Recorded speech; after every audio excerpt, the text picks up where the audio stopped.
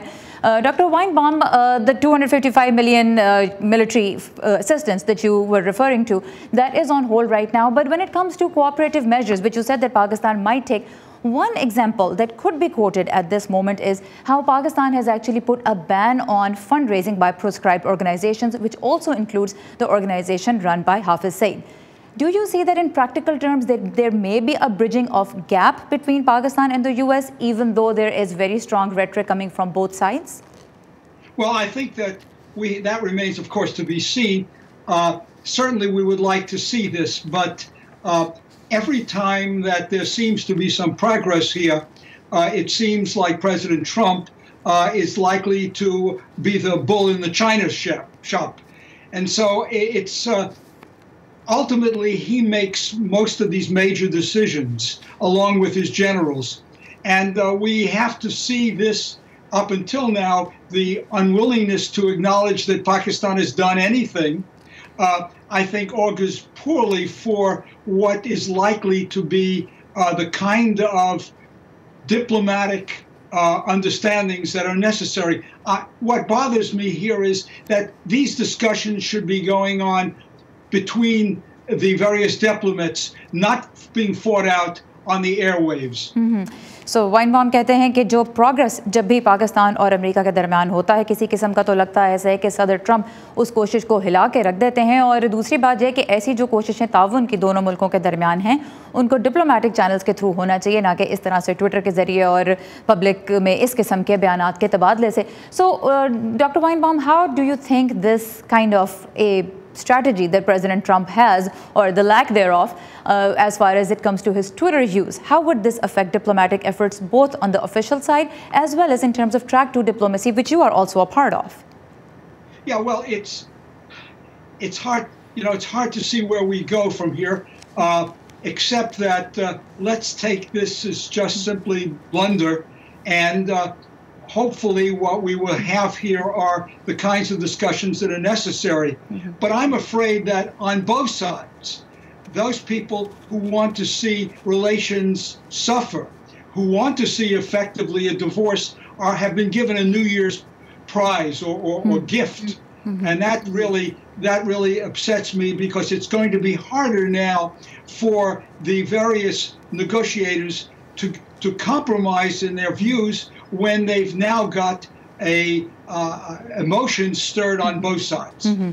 سو doctor Weinbaum نے ایک تو پہلے جو چیز کہی جو بہت اہم تھی، اور وہ انہوں نے یہ کہا کہ پاکستان کے جو اقدامات ہیں، پاکستان نے جو کوششیں کی ہیں دہشت گردی خلاف، ان کو نہ سراہنے کی اور ان کو نہ ایکسیپٹ کرنے کی جو اس وقت پالیسی امریکہ کی طرف سے دیکھی جا رہی ہے، خاص طور پہ امریکی قیادت کی جانب سے، وہ پروڈکٹیو نہیں ہے، اس کا فائدہ نہیں ہوگا، وہ ڈپلومیٹک کوششوں کو منفی طور پہ متاثر کرے گی. اور جہاں تک پھر یہ بات ہے کہ ٹریک 2 اور ٹریک 1 ڈپلومیسی کی کوششیں کیسے متاثر ہو سکتی ہیں، تو وائنبام کا یہ کہنا تھا کہ ان بیانات کا ایک منفی اثر تو ہوگا، اور خاص طور پر انہوں نے کہا کہ وہ عناصر جو پاکستان اور امریکہ کے تعلقات کو بہتر ہوتا نہیں دیکھنا چاہتے، انہیں ایک طرح سے نئے سال کا تحفہ ملا ہے، جس سے کہ وائنبام کو بھی، ڈاکٹر وائنبام جو پاکستان اور امریکہ کے تعلقات پر ایک عرصے سے کام کر رہے ہیں، ان کو بھی افسوس ہے. Doctor Weinbaum, thank you very much for your time and for your insight. You're very welcome.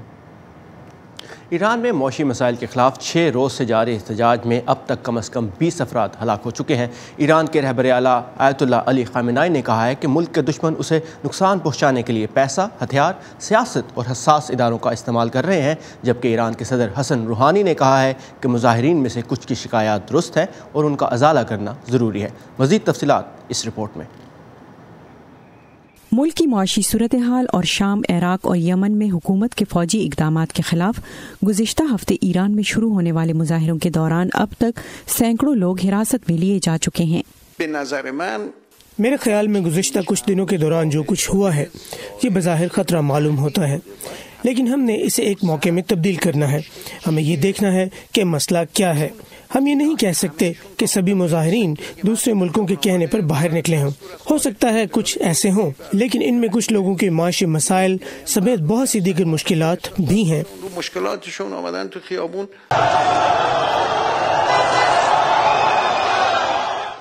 Iran میں نیوز میڈیا کی کوریج پر کڑی نگرانی ہے، لیکن وائس آف امریکہ کی فارسی سروس نے ٹویٹر پر پوسٹ ہونے والی ان ویڈیوز کے مستند ہونے کی تصدیق کی۔ لوگ حقیقت میں اقتصادی سیاسی بدعنوانی اور بد انتظامی کی صورتحال پر بہت زیادہ برہم ہیں، اور یہی انتہا پسندی کی وجوہات ہیں جو ہم ان مظاہروں میں بھی دیکھ رہے ہیں۔ ایسا معلوم ہوتا ہے کہ یہ تشدد جاری رہے گا۔ ابتدائی رپورٹوں سے پتہ چلتا ہے کہ کشیدگی کی وجہ ایندھن اور خوراک کی بڑھتی ہوئی قیمتیں ہیں، لیکن بہت سے ایرانی کہتے ہیں کہ وجوہات اس سے بڑھ کر ہیں۔ آپ بوڑھے لوگوں کی وجہ سے ہماری زندگی تباہ ہے، اب ہم جوان لوگ اٹھ کھڑے ہوئے ہیں۔ ایران کے پارلیمانی لیڈروں سے خطاب میں صدر حسن روحانی نے امریکہ، اسرائیل اور خاص طور پر سعودی عرب پر ملک میں کشیدگی پیدا کرنے کے الزامات عائد کیے، لیکن امریکی صدر ڈونلڈ ٹرمپ نے ایرانی لیڈر کے بیان کا جواب دیتے ہوئے اپنے نئے سال کی ایک ٹویٹ میں کہا کہ ایران کی حکومت ناکام ہو رہی ہے، ایک عام ایرانی خوراک، آزادی اور حقوق کا بھوکا ہے، یہ ایران میں تبدیلی کا وقت ہے۔ دوسری جانب امریکہ میں بھی ایران نژاد امریکیوں کی جانب سے ایرانی مظاہرین کی حمایت میں مظاہرے کیے گئے ہیں۔ نیلوفر مغل، اردو VOA، واشنگٹن۔ پاکستان کی اندرونی سیاست سمیت دنیا بھر سے اہم خبریں جاننے کے لیے آئیے ہماری ویب سائٹ urduvoa.com پر، جہاں بہت سے مختلف موضوعات پر آپ کے لیے تفصیلی مضامین بھی موجود ہیں، جیسے سال 2017 میں پاکستان کی کرکٹ کے میدان میں پرفارمنس پر ایک فیچر جو اس وقت بہت شوق سے پڑھا جا رہا ہے، اور سال 2017 پاکستان میں صحافتی آزادی کے لیے کیسا رہا، اس پر ایک جائزہ رپورٹ آپ دیکھ سکیں گے پروگرام میں آگے چل کر۔ اور اس کے علاوہ تعمیرات کے شعبے میں خواتین ورکرز کی تعداد کو بڑھانے کے لیے کیا کیا جا رہا ہے، اس پر ایک منفرد رپورٹ بھی شامل ہے آج کے شو میں۔ لیکن پہلے دیکھتے ہیں دنیا کے مختلف حصوں سے ملنے والی کچھ اہم خبریں ورلڈ ویو میں۔ جنوبی کوریا کے یونیفیکیشن منسٹر نے شمالی کوریا کو اعلیٰ سطحی مذاکرات کے لیے آئندہ ہفتے 9 جنوری کو ملاقات کی پیشکش کی ہے۔ ملاقات میں جنوبی کوریا میں منعقد ہونے والے ونٹر اولمپکس میں شمالی کورین کھلاڑیوں کی شرکت کے حوالے سے بات چیت کی جائے گی۔ ایران نے عراقی کردستان سے ملحقہ اپنے بارڈر کو دوبارہ کھول دیا ہے۔ ایرانی حکومت کی جانب سے اربیل اور سلیمانیہ کی سرحد کو کرد ریفرنڈم کے بعد عراقی حکومت کی درخواست پر بند کیا گیا تھا۔ صومالیہ میں گزشتہ سال اکتوبر میں ہونے والے بم دھماکے کے الزام میں 5 افراد پر فرد جرم عائد کر دی گئی ہے۔ 4 گرفتار ملزمان کو موگادیشو کی ملٹری کورٹ میں پیش کیا گیا۔ بم دھماکے کے نتیجے میں 512 افراد ہلاک ہوئے تھے۔ امریکہ میں جاری شدید سردی کی لہر کا سامنا کرنے والے کئی علاقوں میں پولر پلنج نامی دلچسپ ایونٹس کا انعقاد ہو رہا ہے، جس میں لوگ برفیلے پانی میں چھلانگ لگانے کا دلیرانہ مظاہرہ کر رہے ہیں۔ امریکی ریاست وسکونسن اور نیو یارک کی برفیلی نہروں میں اب تک ہونے والے ایونٹس میں لوگوں کی بڑی تعداد نے حصہ لیا ہے۔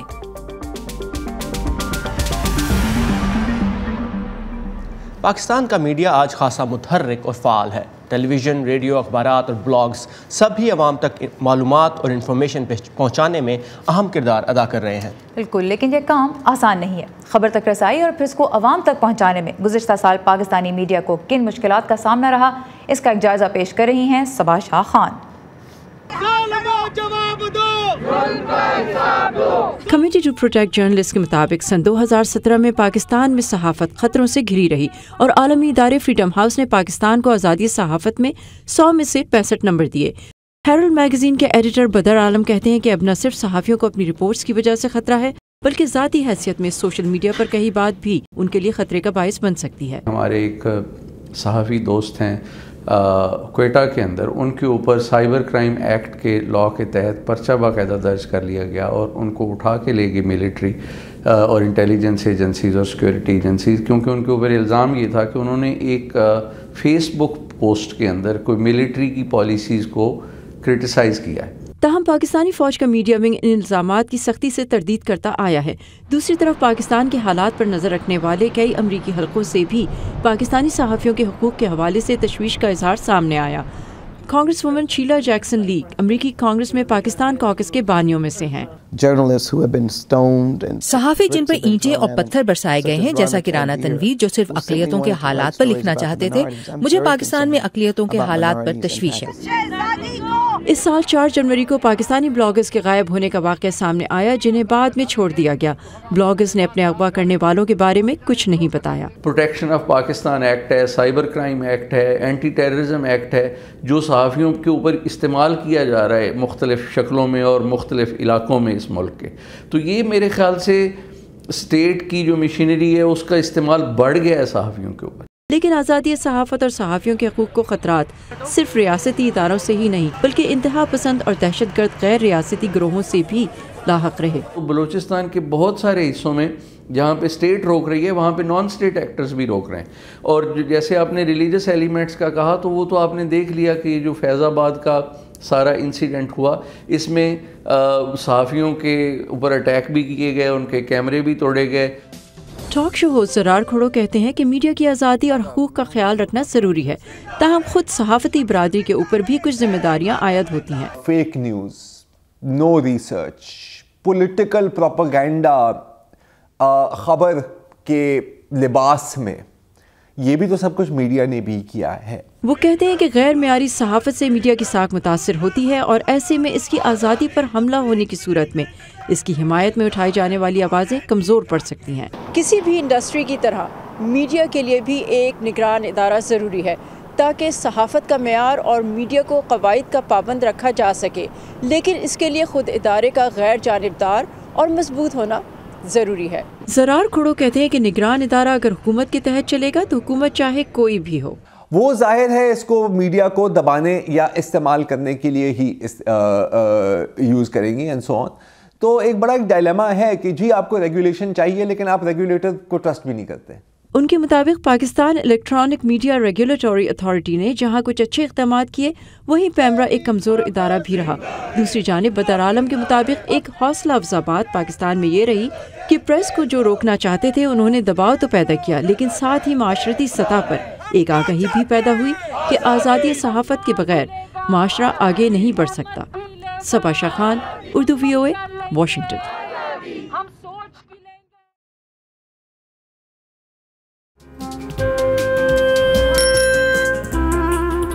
ابا جیسے کروڑوں لوگ جہاں ہر روز ایمانداری سے کام پر لگے ہوں،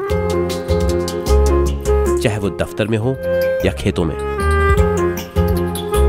سڑکیں ہوں، بارڈرز، کھیل کا میدان یا کوئی انٹرنیشنل سٹیج، جب پاکستان کا نام روشن کرنے والوں کی کہانیاں کہنے کے لیے ہمارے پاس وقت کم پڑ جائے، جب پورا ملک ہی خود کو آگے لے جانے میں لگا ہو، تو پھر دنیا بھر میں اس کا پرسپشن مٹھی بھر لوگ کیوں بناتے ہیں؟ We are almost there, but not there yet. لگتا ہے تھوڑی محنت اور کرنی ہوگی ہمیں بھی۔ View 360 صرف آج نیوز پر۔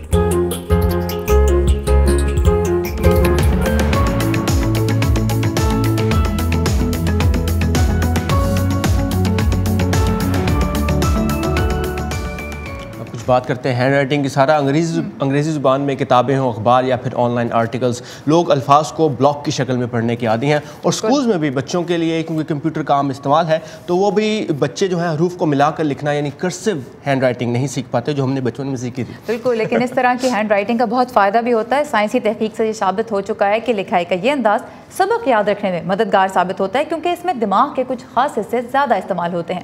یہی وجہ ہے کہ لکھائی کا یہ پرانا انداز ایک بار پھر کلاس رومز میں لوٹ رہا ہے۔ تو آئیے دیکھتے ہیں اس ہفتے کا ایجوکیشن سیگمنٹ۔ نیو یارک شہر کے ہینری گریٹسٹائن ایلیمنٹری اسکول میں 3rd گریڈ کے طالب علم اپنے ننھے منھے ہاتھوں سے لکھنے کی مشق کر رہے ہیں۔ یہاں کے اساتذہ کا خیال ہے کہ ان بچوں کو اس طرح کی لکھائی سے انہیں جملے بنانے اور ہجے سیکھنے میں آسانی ہوگی، کیونکہ ایسا کرتے وقت وہ حروف اور الفاظ کو جوڑنے سے متعلق سیکھیں گے۔ ہم نے یہ محسوس کیا کہ بچوں کے لیے بے حد ضروری ہے، جیسا کہ ہم نے شطرنج اور بال روم ڈانس کو پھر سے اس لیے متعارف کرایا تاکہ بچوں کی تعلیم میں مدد ہو سکے۔ اس طرح ہم سمجھتے ہیں کہ اس سے بچے ہائی اسکول اور کالج کے لیے تیار ہو سکیں گے۔ شہر کے ارد گرد تقریباً 1.1 ملین طالب علم ہاتھ سے لکھی ہوئی تحریر لکھنا سیکھ رہے ہیں۔ 6 ریاستوں میں اب یہ مشقیں لازمی قرار دی گئی ہیں، اگرچہ وہ کی بورڈ استعمال کرنے میں بہت مہارت رکھتے ہوں گے۔ اساتذہ کا کہنا ہے کہ انہیں پھر بھی ہاتھ کی لکھائی میں ماہر ہونا ہوگا۔ حتیٰ کہ انہوں نے یہاں پڑھنا لکھنا شروع کر دیا ہے، لیکن ہمیں اندازہ ہوا کہ اس سے ذہنی صلاحیتوں میں کمی رکھنے والے طالب علموں کی بھی مدد ہوگی۔ مثال کے طور پر الفاظ پڑھنے یا یاد رکھنے میں مشکل ہونا، اس سے انہیں ہجے ٹھیک کرنے میں بھی آسانی ہوگی اور اس عمر میں ان کو لکھائی کا ہنر بھی آئے گا. اور طالب علم اس سے متعلق بہت خوش ہیں. کرسیو لکھائی اس طرح ہے کہ آپ کو ایک صحیح زاویہ ملتا ہے, آپ کا انداز سیدھا رہتا ہے. اس طرح کی لکھائی خاصی آسان ہے لیکن کسی حد تک مشکل بھی. مجھے جوڑ کر لکھنا پسند ہے. جب انہیں یہ لکھائی پسند ہے تو یہ اسے جلد ہی سیکھ لیں گے اور اپنی ساری عمر اس طرح لکھ سکیں گے. نیلوفر مغل, اردو VOA.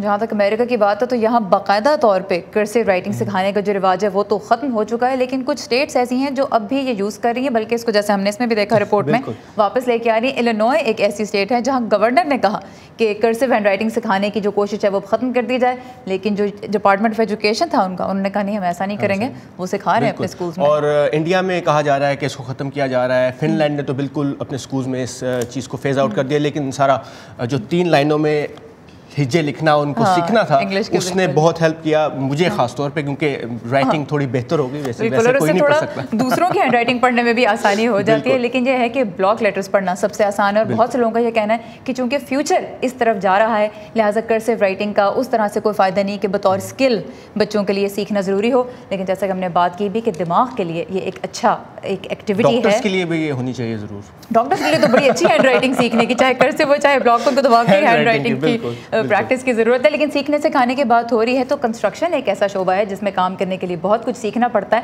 لیکن ہمیشہ سے یہ شعبے میں مردوں کا غلبہ رہا ہے. لیکن اب کچھ خواتین بھی الیکٹریشین, بڑھئی یا پلمبر کے طور پر کام کرنا سیکھ رہی ہیں, اور مشکل یہ ہے کہ اس شعبے میں تعداد ان کی ابھی بھی کم ہی ہے. لیکن آسٹریلیا میں سالٹ نامی ایک غیر منافع بخش ادارہ تعمیرات کے میدان میں خواتین کی حوصلہ افزائی کے لیے ایک خاص پروگرام چلا رہا ہے. آئیے دیکھتے ہیں. دنیا میں تعمیرات کے شعبے میں بہت کم خواتین نظر آتی ہیں. اس رجحان کو تبدیل کرنے کا ایک طریقہ نوجوان لڑکیوں کی حوصلہ افزائی کرنا ہے تاکہ وہ اس کا تجربہ کریں اور بنیادی ہنر سیکھیں. 10 سالہ اینڈی میئر نے ان ہنرمند خواتین سے سیکھنے کے لیے اس ورک شاپ میں آنا شروع کیا.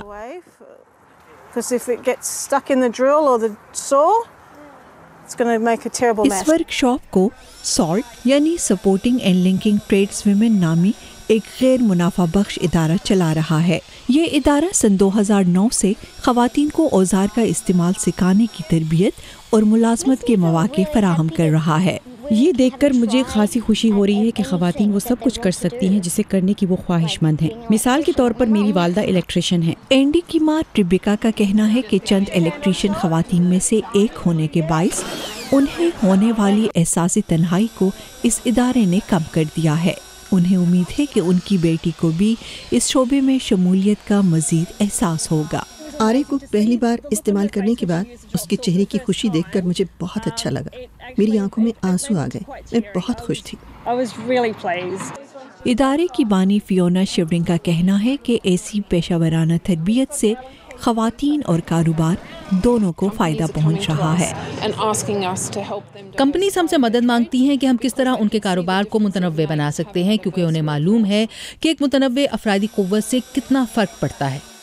ان کوششوں کے نتائج حوصلہ افزا ہیں کیونکہ ہنرمند کاروباری خواتین کی طلب بڑھ رہی ہے اور اینڈی جیسی نوجوان خواتین تعمیراتی شعبے میں اپنا مستقبل دیکھ رہی ہیں. فیتھ لیبٹس کے ساتھ شہناز نفیس, اردو VOA. یہ تھا ہمارا آج کا ویو 360. فیڈ بیک کے لیے آئیے ہمارے فیس بک پیج پر, ایڈریس ہے facebook.com/VOA Urdu. ثاقب الاسلام اور سارا زمان کو کل تک کے لیے اجازت دیجیے. Have a nice evening.